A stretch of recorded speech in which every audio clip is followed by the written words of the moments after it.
In just a few short months, it'll be the 30th anniversary of the abduction of Holly Piirainen. She was kidnapped, assaulted, and murdered, and her killer has still yet to be found.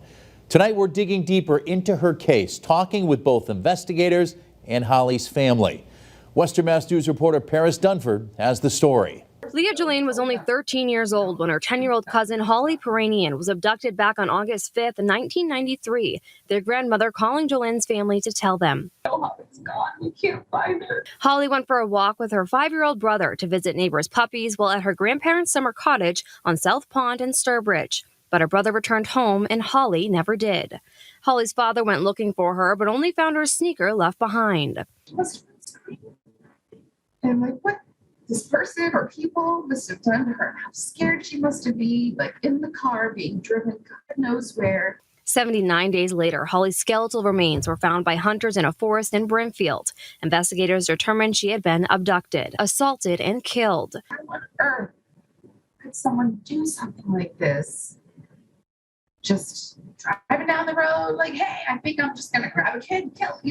Who does that? Now, as we approach the 30-year anniversary of Holly's abduction, Jolene says she and her family are still suffering every day as her killer has still not been caught. Always missed out on so much, and we all miss her so much. But investigators never stopped looking. Hampton District Attorney Anthony Gallooni sat down with Western Mass News to discuss the history of this case. In 2012, they identified a dead man, David Pouliot from Springfield, as a person of interest in this case after DNA evidence tied to him was found near where Holly was found.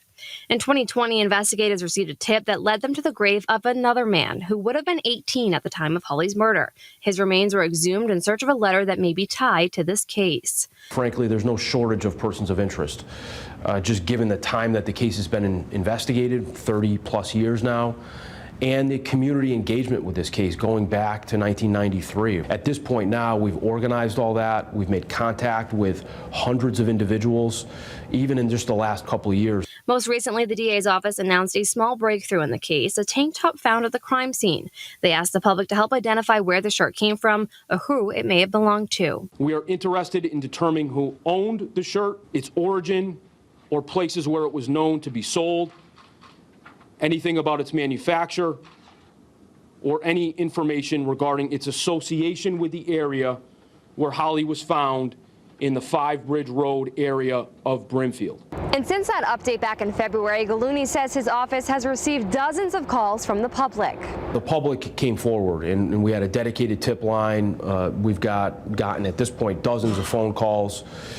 And, we're following through on those things. Nothing is changing to the point that we're going to make an announcement. But still no answers as to who killed Holly 30 years ago. But Gallooni says his office will never stop trying. We're optimistic. We're very optimistic about the case, and we're hopeful that in the near future we're going to bring someone to justice. And Jolene says she and her family will never stop hoping. Every crime show gets solved in the end, and ours is just isn't. It's just, and